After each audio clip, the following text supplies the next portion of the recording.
Amis pêcheurs à la mouche, bonjour. Suite à un avis de tempête tropicale, je suis de retour à l'atelier pour faire des vidéos. Et il y a un truc qui est à la mode qui s'appelle les tier lists. Alors, ça vous dit rien du tout, mais moi aussi j'ai appris ça sur internet. Et en fait, c'est super intéressant. Donc, vous voyez, c'est une discussion de comparaison avec un certain habillage où on range certaines catégories dans ce qu'on aime ou on n'aime pas. Et ce qui est bien là-dedans avec les libertés de l'Internet, c'est qu'on peut faire ses propres catégories. Donc en fait, on va se faire une petite tier list destination pêche à la mouche, selon ce que j'ai fait et puis mes envies, mes rêves. Donc on va partir sur une sacrée flopée de pays. Et puis moi je vais faire ça à l'atelier parce que j'ai du mal à passer 2 heures sans produire de mouches. Donc je vais monter tranquillement des pheasant tail en discutant de ça. Ça va me permettre un peu de synthétiser mes, mes souvenirs de voyage de pêche et puis de rêver un peu parce que j'ai quelques destinations dans le collimateur. Alors je vous fais ici la grande liste de ce dont on va parler dans cette tier list. Et je vous préviens, alerte, je vais pas y aller avec le dos de la cuillère sur certains avis. Voilà, c'est aussi ça la liberté de l'internet, c'est de pouvoir vous dire ce qu'il y a au fond de ma tête. Alors, on commence cette grande liste dans laquelle on va après sélectionner. Alors, la Loue en France, la Roumanie, l'Argentine, le Chili, du lourd, l'Allier, moins lourd, la Sorgue, la Mini Valalaker, Islande, donc désolé pour la prononciation, la Nouvelle-Zélande, bien sûr, comment ne pas en parler dans une destination mouche, l'Inde, en France, le Monténégro, un peu plus sous-coté, les USA, dont il faudrait un épisode complet, l'unique, la seule, la Touvre en France, la Laponie, l'Alaska, la Vézre, bonjour aux amis belges, l'Écosse, la Teste en Angleterre, la Dordogne, la Loisach en Allemagne, aussi en Autriche, c'est pareil, ça sous-côté mais très bon. Alors là, attention, pépite, la South Holston River au Tennessee, le Danemark, la Sarine, la République tchèque, Ottawa, Vladva, la Mongolie, c'est pareil, territoire énorme. Alors, pépite ou pas, le lac Thingvellir en Islande, la Moselle qui m'a vu naître en France, la Ribnik, bien sûr, le réservoir de Sommieux, la Haute-Seine, la haute rivière Seine, à Vic-sur-Seine par exemple, le comté de l'Alberta au Canada, du lourd, l'Altaï russe, toujours est-il que je ne sais pas s'il y a plusieurs Altaïs, je ne sais pas s'il y a un Altaï mongol, l'Altaï russe, et puis l'incroyable rivière Kerlen en Mongolie ou Kherlen en mongol sûrement. Voilà, sacrée liste éclectique, hein. Là, vous avez un bon échantillon de la planète Terre. L'extraterrestre qui s'intéresse à la pêche à la mouche, il va voir ça, il va être là, il va dire ah ouais putain, frère, il y a de quoi pêcher sur Terre. Voilà, donc moi je vais commencer à préparer mes petites pheasant tail en parlant avec vous. Première rivière de la liste, donc la Loue en France. Moi personnellement, comment je classifie ça? Alors, la Loue, déjà, je pense que c'est à mettre dans la catégorie obligatoire. En fait, c'est comme tous les grands classiques français sur lesquels on va passer. Loue, Dordogne, Sorgue, Ain, Touvre. En fait, avant toute chose, je pense que c'est des choses qu'il faut placer dans la catégorie obligatoire puisque vous devez, en fait, pour votre culture mouche, et je vous force à ça, de vous déplacer au moins une fois sur ces grands classiques pour pas mourir idiot, quoi. Voilà. Donc moi, je les ai pas tous faits, loin de là. Mais il y a quand même une bonne dizaine, une bonne douzaine de classiques en France obligatoires pour votre culture mouche. Vous devez dans tous les cas rendre honneur à ces classiques, au moins en avoir fait un, ne pas être resté dans votre petite rivière étriquée en France, au moins avoir fait une fois la Dordogne, une fois la Sorgue, une fois l'Ain, une fois la Loue, une fois le Doubs, une fois le Tarn, pour ne pas mourir bête et au moins par respect pour la culture mouche française de se dire ah ouais, j'ai vu ce que c'est de pêcher par exemple les gorges du Tarn. Magnifique, beaucoup de poissons mais pas si facile. Voilà. Donc ça se place premièrement dans la catégorie obligatoire. Et puis moi, dans ma classification, la Loup, c'est le très très haut du panier. Mais je mettrais ça dans un petit orgasmique pour pas non plus aller trop haut. Donc je la place aussi dans la catégorie orgasmique parce que quand tu te pognes une belle zébrée en nymphe vue ou un gros ombre, en plus les ombres de la Loup sont parmi les plus beaux de France, c'est quand même d'un petit niveau orgasmique. Mais toute proportion gardée, même si la Loup est fantastique, incroyable, depuis Lomoutier jusqu'à Chenesay-Bouillon, sur ses paysages, sur son calcaire, sur sa souche de truite unique, si on dézoome à l'échelle du monde, vous allez voir que la Loup, ça casse pas trois pattes à un canard.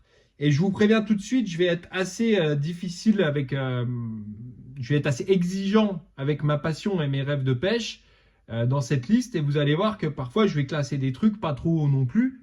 Donc, vous voyez, il y a Orgasmique et Nirvana.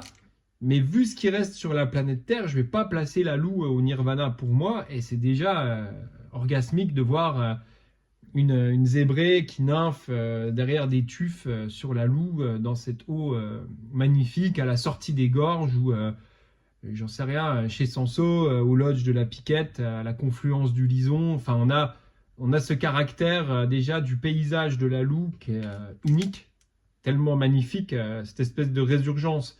C'est pareil, au-delà des poissons, allez voir aussi les sources de la Loup. Vous voyez, c'est quand même des choses à voir, comme quand vous allez sur le Doubs, allez voir les échelles de la mort. Il y a toujours toute une histoire associée à une rivière. Je pense que c'est aussi ça, la pêche à la mouche, qui fait rêver, c'est de voir quelle est la vie de cette rivière, en fait. Donc, c'est quand même orgasmique. Alors, pour moi, plus les ombres de la Loup, c'est là où j'ai moins de mal, parce que les zébrés de la Loup sont quand même level 32. C'est des poissons très, très, très durs à capturer, on va pas se mentir.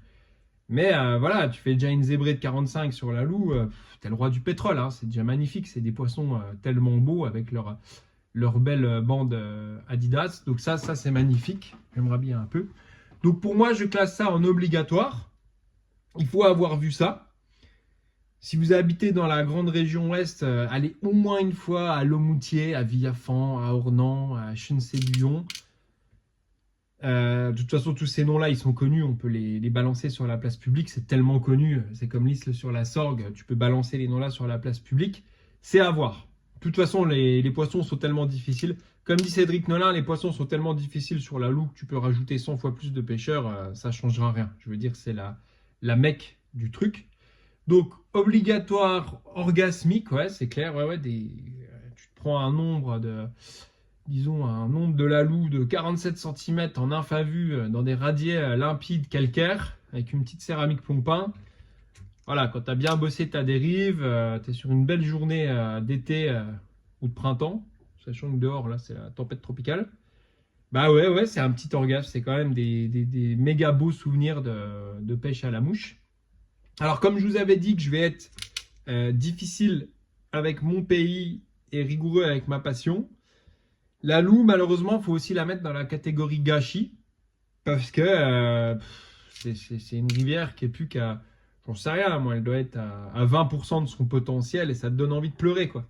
Et c'est là que quand tu as voyagé dans le monde et que tu vas pêcher la Loup et que tu vois dans l'état à laquelle la rivière est, le peu de poissons qui restent, quand tu as vu la Mongolie, l'Islande ou la Laponie, tu te dis, mon Dieu, si ces rivières étaient bien gérées, mais ce serait bonanza, ce serait là du coup, la Loup bien gérée, c'est le nirvana, quoi. Tu devrais avoir des énormes zébrés partout, avec des ombres en complémentaire dans les courants et des zébrés sur les bordures, avec surtout, et Dieu sait que je fais que des nymphes, des sèches à gogo, avec des gobages tous les jours. Voilà pourquoi c'est du gâchis. Voilà pourquoi c'est mal géré. Et une fois de plus, c'est la faute à vous et moi, pauvres pêcheurs qui payons une carte. Ce n'est pas la faute au fédé, pas la faute aux pollutions, pas la faute aux cormorans. Voilà. On va se flageller nous-mêmes. C'est la faute à vous, à moi qui me regardez. Si la Loup est mal gérée, c'est votre faute. Vous donnez 100 € par an pour une carte de pêche et c'est à vous, c'est votre faute. Voilà. C'est pour ça que c'est mal géré et on est les architectes de notre propre gâchis. Voilà. C'est ni la faute des fédés, ni la faute des cormorans, ni la faute du réchauffement climatique, ni la faute des pollutions, ni la faute du comté, ni la faute du lisier de porc. C'est la faute des pêcheurs qui payent 100 € par an de carte de pêche. C'est comme ça et pas autrement. Voilà, donc catégorie Donc obligatoire, faut avoir vu ça, c'est quand même orgasmique, c'est quand même de la pêche de très haut niveau. Et puis, je reste honnête et intègre, c'est un gâchis parce que c'est encore une énième rivière française gâchée. Enfin, la norme des rivières françaises, c'est qu'elles soient gâchées. On va voir après, sauf celles qui sont sauvées par un barrage comme la Dordogne. Sinon, tout le reste, on est sur gâchis, quoi. Alors, on change radicalement de destination. Et voici une belle image des Carpates, à savoir la Roumanie. Et je sais que ça en rend plus d'un curieux. Parce que si vous êtes comme moi un peu géographe, vous vous dites la chose suivante. Les Balkans, c'est pas trop mal.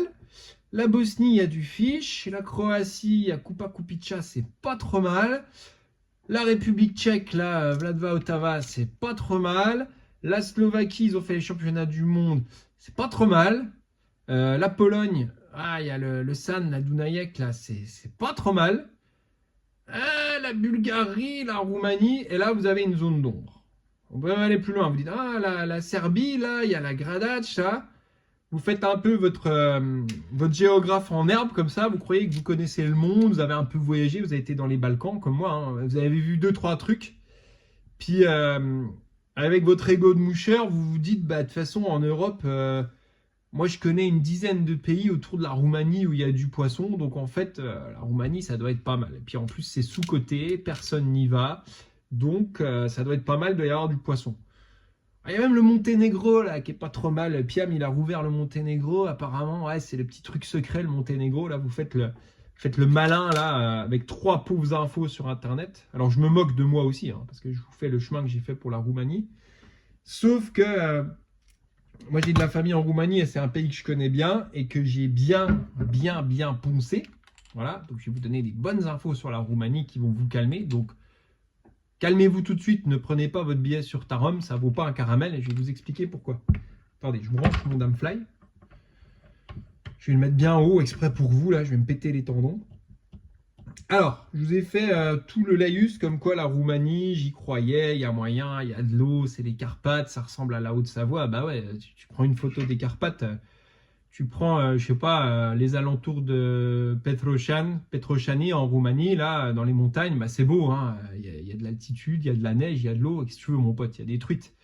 Sauf que ce que vous avez omis, c'est que la Roumanie a subi une histoire de dictature beaucoup plus violente que Tito dans les Balkans, et également une corruption politique qui a suivi la chute de Ceausescu, qui a projeté le pays dans une misère noire, malgré que les Roumains soient des gens excellents, extrêmement débrouillards. Et en fait, il y a eu une chape de plomb de communisme pendant une trentaine d'années, voire plus, sous le joug de Ceausescu. Donc en fait, les Roumains ont dû pomper dans la ressource. Et écoutez bien, que ce soit les truites, les champignons, bah en fait, quand on va là-bas, dans la campagne en Roumanie, et qu'on vit un peu avec les Roumains qui élèvent les cochons, qui mangent du maïs, qui mangent des pastèques qui sont d'ailleurs excellentes, qui vivent sans bitume, hein. Vous allez dans les Județ au fin fond de la Roumanie, il y a des routes où il n'y a quasiment pas de bitume. Bah en fait, il faut comprendre que un champignon, c'est un champignon et une truite, c'est une truite et qu'ils ont tout prélevé. Donc ça, c'était la première couche. Donc moi, j'ai commencé à tester, à essayer des rivières en Roumanie. Par exemple, je crois que c'est la rivière Dorna, à Baile Herculane, je crois. Dorna, Baile Herculane, pour les Roumains qui m'écoutent. C'est magnifique, mais c'est vide de poissons. Donc du coup, j'ai... passé le turbo et je me suis dit mais il y a pas moyen que dans ce pays il n'y ait pas de poisson, quoi. Donc je suis allé tester d'autres choses. Je suis allé dans les montagnes à Dodapili, pour ceux qui connaissent, et après j'ai dit bon bah je vais mettre le total et je vais payer un billet, puis je vais prendre les guides de pêche roumains là officiels en anglais pour voir s'il y a vraiment du poisson. Et j'ai fini donc par aller pêcher sur les parcours qui sont assez connus de Liviu et Smaranda, je crois que c'est Fly Fishing Romania. Sur la rivière, je crois que c'est Someșul Cald. Et au mieux du mieux, j'ai pris des petits ombrets de 10 cm et des truitelles de 20. Donc ça ressemble à des parcours en fait fortement viandés, On voit qu'il n'y a que des petits poissons en très petite quantité. Donc je suis désolé, ils ont vraiment essayé de développer ça, mais ça ne va pas, c'est pas possible. Parce que je pense qu'il y a encore un braconnage trop intense en Roumanie. Et la cerise sur le gâteau que j'ai appris après en discutant avec des Roumains, c'est que ils ont énormément développé l'hydroélectricité avec des petits barrages. On avait été aussi spécialiste de ça dans les Vosges, avec des petits barrages sur des tronçons de rivière à truite, qui ont aussi flingué comment on dit, l'hydrogéographie, je sais pas, enfin bref, la continuité écologique. Bref, au-delà de prélever du poisson, flinguer un peu avec l'hydroélectricité, et puis cerise sur le gâteau, des pollutions à droite à gauche, donc ça fait un cocktail mortel pour les rivières de Roumanie. Et c'est triste. Je peux vous donner encore un autre exemple, la rivière Jiu, J-I-U, qui sont des gorges magnifiques qu'on peut parcourir en voiture, un peu au centre-ouest de la Roumanie, qui est une rivière magnifique. Je l'ai longée pendant des heures. Et en fait, c'est une rivière qui est polluée de A à Z, et c'est vraiment triste, quoi. Donc, il y a des écolos qui essayent de faire quelque chose. Et donc, la Roumanie, vous voyez, c'est pas ennuyeux. Ça n'a rien d'ennuyeux, en fait. Ça aurait un potentiel de dingue, mais là, c'est un vrai gâchis. C'est un vrai gâchis.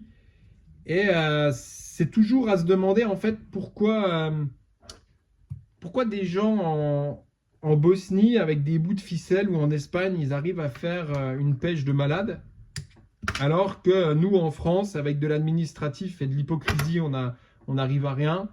Et en Roumanie, ils ont tout pété alors qu'ils ont un super potentiel, quoi. Donc, déjà, le premier potentiel, c'est de l'eau, quoi. Et la Roumanie, c'est un pays qui est riche en eau et en montagne. Donc, c'est dommage, hein, c'est écœurant, hein. Quand tu vas là-bas, tu te dis, putain, c'est pas possible qu'il n'y ait pas de truites, quoi. Alors, je dis pas, il doit rester quelques truites en Roumanie, mais vous auriez vu un business pêche passer avant moi si c'était le cas là-haut. Donc, la Roumanie, dans mon choix de destination, je dirais que c'est un gâchis et c'est dommage.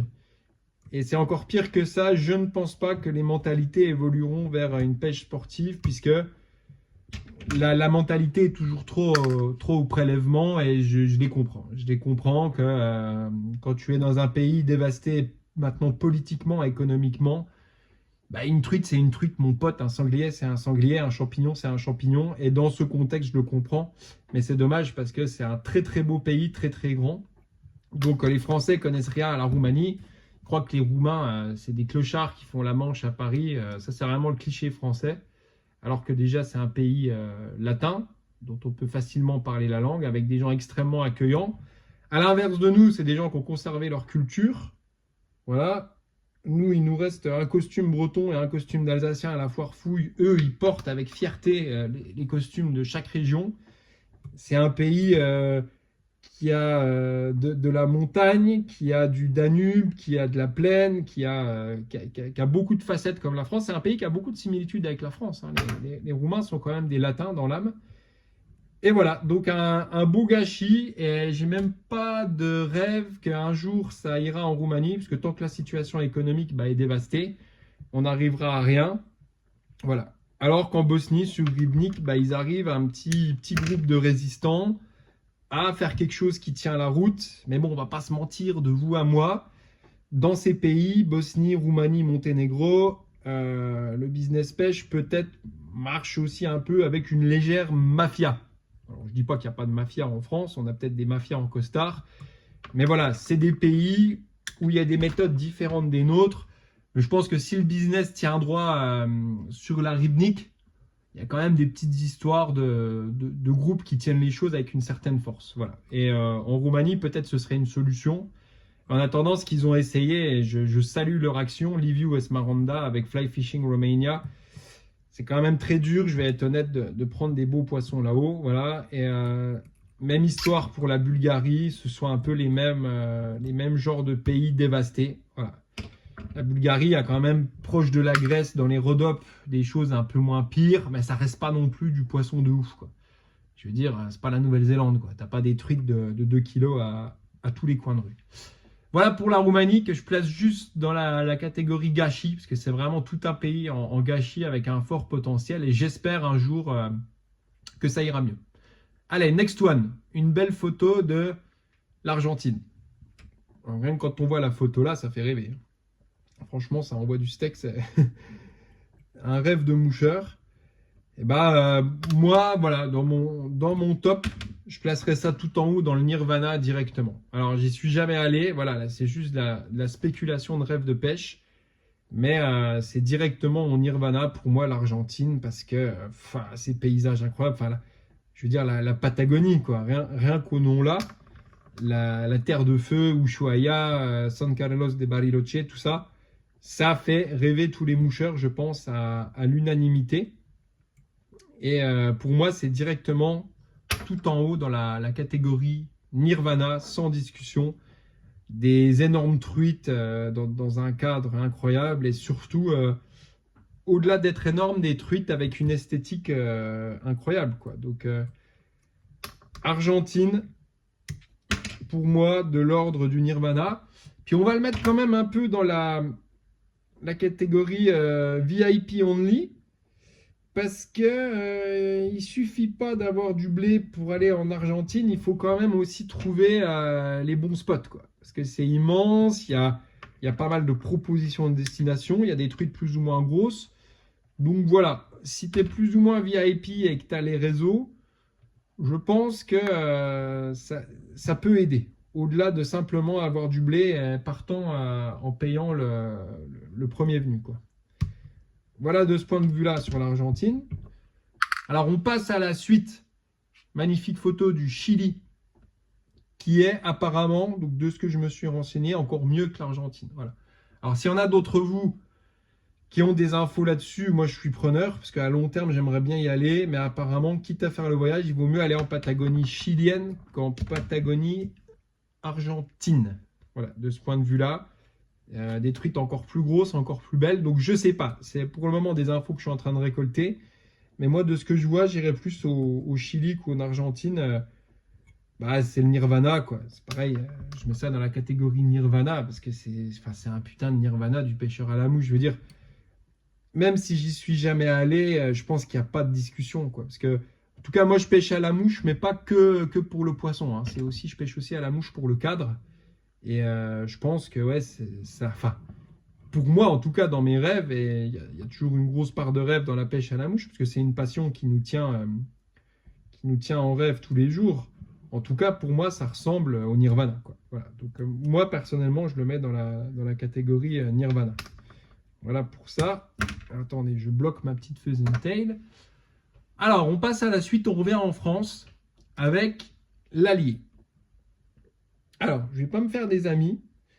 Je pense même que je vais perdre quelques clients maintenant parce que je ne suis pas super fan des rivières du Massif central et je suis désolé de vous donner mon honnêteté parce qu'on est dans une classification de ce que j'ai vu dans le monde. Et en fait, c'est pas ce que je préfère. En fait, ces eaux foncées, tourbeuses avec des poissons qui sont pas les plus gros du monde. Donc je vous ai dit que j'allais être assez exigeant avec ma passion. Et tout ce qui est l'Allier, le chapeau roux, tout ça, franchement, je suis désolé, mais je le mets dans c'est pas ma tasse de thé, parce que c'est pas du tout mon style de pêche, c'est voire même à l'opposé de mon style de pêche, parce que j'adore les eaux ultra claires, avec les paysages plutôt alpins et les poissons plutôt gros. Et tout ce qui est Auvergne Massif central, et je veux pas être méchant, alors je suis peut-être un raciste dans la pêche, et je suis désolé pour les gens qui habitent là-haut, mais c'est une honnêteté de comparaison. C'est-à-dire que voilà, on va comparer les USA à l'Allier dans cette vidéo, donc je suis obligé de vous dire que les gorges de l'Allier, c'est pas ma tasse de thé, quoi.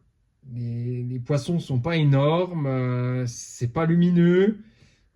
C'est sombre, alors voilà, ça a son charme. Je dis pas, quand tu habites sur place, vous savez, moi je suis à Épinal, au bord de la Moselle, c'est beau, mais je vais pas vous mentir, ça casse pas non plus trois pattes à un canard, quoi. Mais bon, pour être honnête avec vous, moi l'Allier, je mets ça dans c'est pas ma tasse de thé.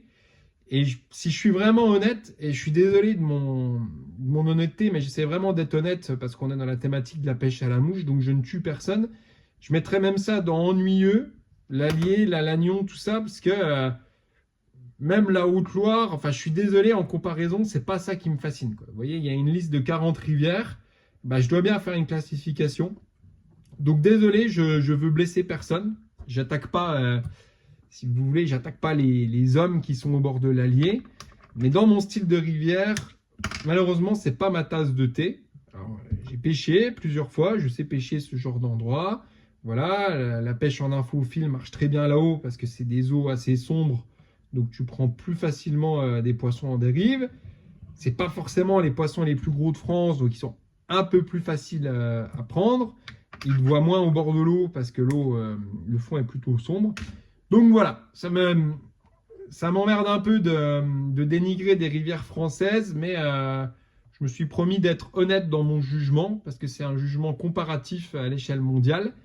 Et bah, l'Allier, je le mets dans c'est pas ma tasse de thé et ennuyeux, parce que comparé à d'autres rivières qu'on va voir après, bah, c'est plus mon style, ma tasse de thé. Et voilà, je sais que c'est rare en 2024 les gens qui donnent leur avis réel. Mais au moins, on est dans le domaine de la pêche à la mouche, donc je peux vous faire preuve d'une totale honnêteté. Mais ça me fait quand même un peu mal au cœur parce que les gens qui vont m'écouter, qui sont au bord de l'Allier, ils vont se dire putain, quel connard, le Stan, il n'aime pas ma rivière. Non, c'est pas que j'aime pas ta rivière, c'est que comparé à ce qui est disponible dans le monde, bah, dans ma classification, c'est pas ce qui me fait le plus rêver. Allez, next one, la magnifique Sorgue. Alors, on repart dans obligatoire. Forcément, on doit, au cours de sa vie de moucheur, avoir pêché un de ces classiques. Je vous l'ai dit, si vous ne pouvez pas tous les faire, essayez d'en faire au moins un dans votre vie, une sorgue, une loue, un doux, une touvre. Voilà. Et bah, je mettrai ça aussi dans... Ouais, c'est un petit orgasmique aussi, la sorgue, parce que quand tu arrives à prendre une belle truite extrêmement difficile ou un nombre de la sorgue, c'est quand même déjà un milieu qui est magnifique. Donc, ouais, ça se place quand même dans orgasmique. La sorgue, si tu arrives à faire du poisson sur la sorgue, c'est quand même sublime, quoi. Enfin, je veux dire, ça fait partie des clichés légendaires de la pêche à la mouche en France. La sorgue, enfin, c'est orgasmique, quoi. Tu prends un gros ombre de la sorgue dans les herbières en infavue, ou je sais pas, même une grosse truite en sèche, en mouche de messe sur la sorgue, voilà, c'est orgasmique, quoi. Je peux pas vous dire le contraire, c'est une réalité, je pense qu'on sera tous d'accord là-dessus.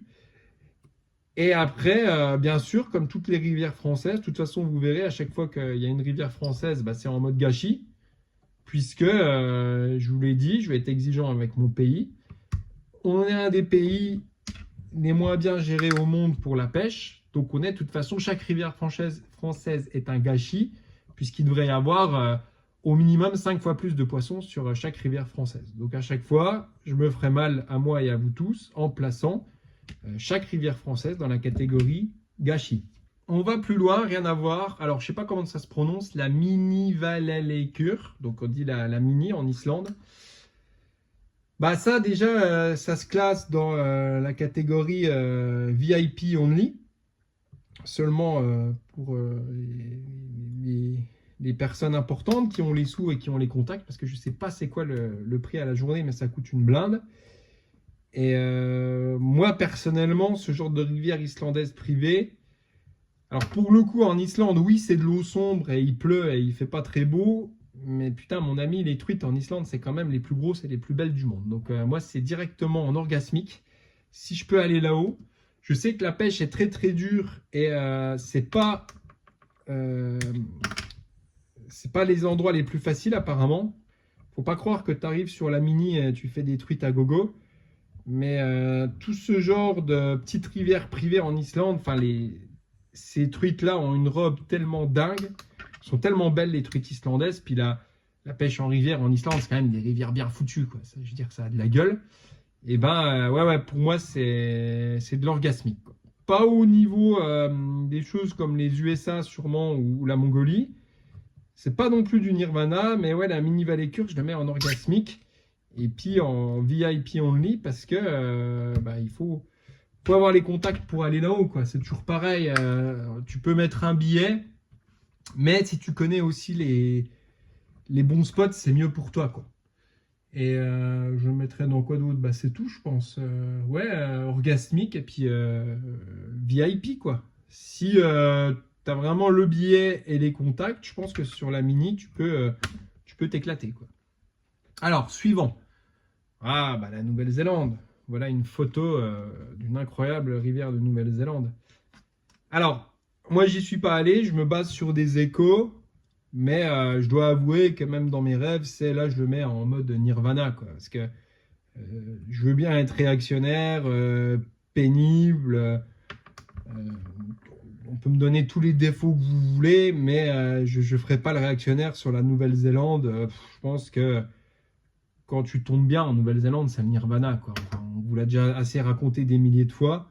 On voit toutes ces vidéos de ces kiwis là qui pêchent à la bouboule là. Les vidéos à Jensen là où ils pêchent à la bouboule avec leurs grosses bouboules et des grosses truites de 70 derrière en eau cristalline. C'est tellement beau cette pêche à la bouboule. D'ailleurs, Laurent Geoffrey pourrait faire un carton en Nouvelle-Zélande avec sa bouboule, j'y ai jamais pensé. Mais moi, non, c'est du Nirvana, je pense. Enfin, moi, c'est basé sur des légendes. Hein. Je connais une vingtaine de personnes qui y sont déjà allées. Même si apparemment, comme nous le dit Daniel Rojon, je crois, dans une conférence, ça s'est un peu dégradé avec la surpression de pêche. Ah, je pense que il n'y a pas de discussion, quoi. La Nouvelle-Zélande, ça reste du Nirvana, quoi. Enfin, moi, j'ai quelques témoignages d'amis que j'entends encore me parler de la Nouvelle-Zélande quand je vois les étoiles dans leurs yeux, notamment Bertrand Jacquemin. Ça reste, je pense, du Nirvana.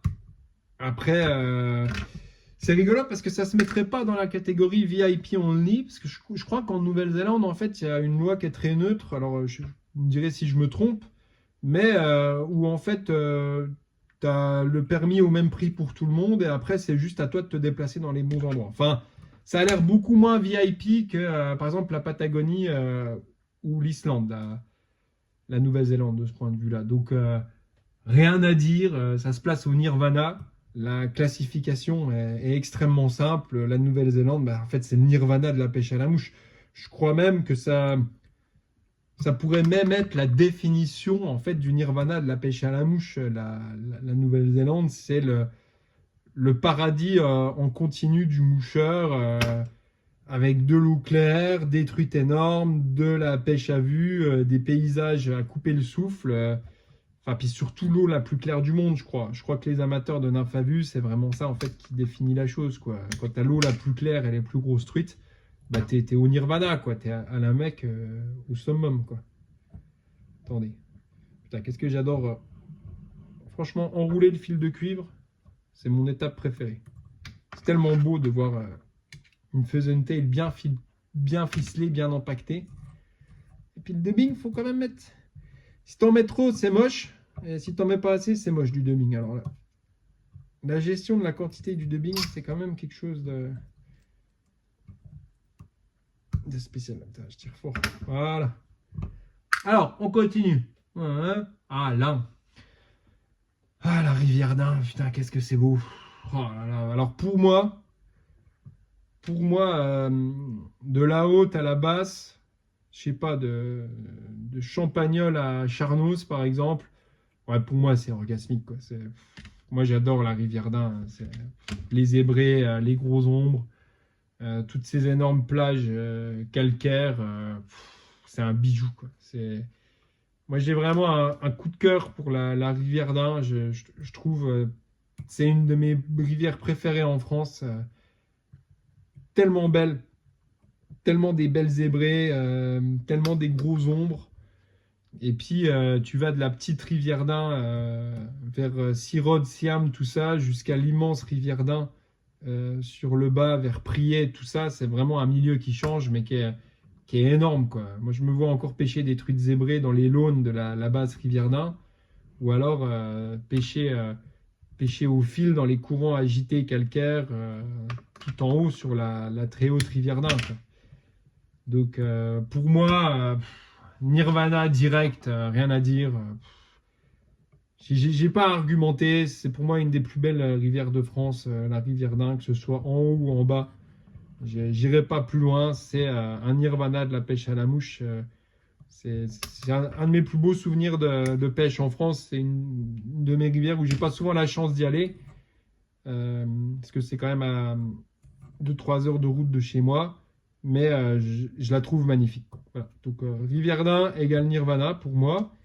Et puis bien sûr, j'oublie pas d'être honnête et intègre, c'est aussi un gâchis, parce que si elle était bien gérée, la Rivière-d'Ain, eh ben, il y aurait, encore une fois, 10 fois plus de poissons. Voir la conférence Parole de Moucheur au numéro 3 ou 4, Monsieur Rojon est beaucoup plus compétent que moi pour vous expliquer pourquoi les barrages flinguent la Rivière-d'Ain, et également, une fois de plus, les cormorans. Enfin, je tourne en rond comme un disque rayé avec ces cormorans. Mais voilà, donc à la fois Nirvana et Gachi, cette belle rivière d'Ain.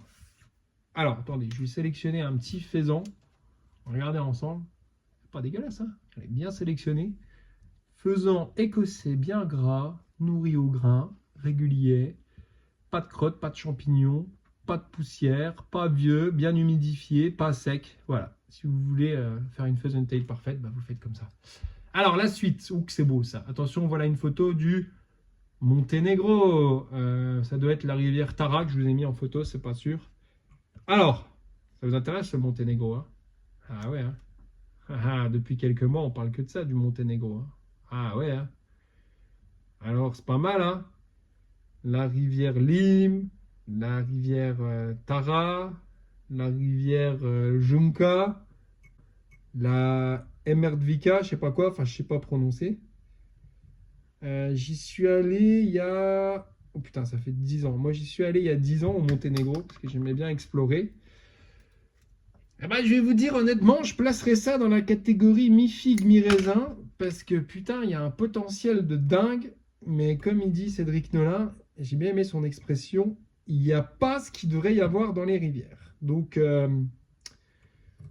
j'ai un ou deux clients qui y vont, je suis pressé de voir leur retour. D'ailleurs, je connais encore une autre personne qui y va.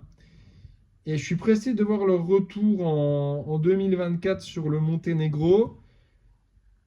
Parce que moi, j'ai l'impression que c'est un peu comme la Roumanie, à l'inverse de la Bosnie, où, comment dire, c'est des gens un peu trop gangsters pour gérer de la pêche. Alors, c'est comment dire,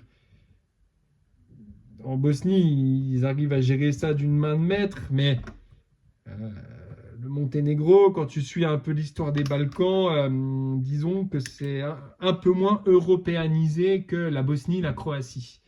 Voilà, il y a toujours eu, je veux dire, le Monténégro, tu es quand même très proche de l'Albanie.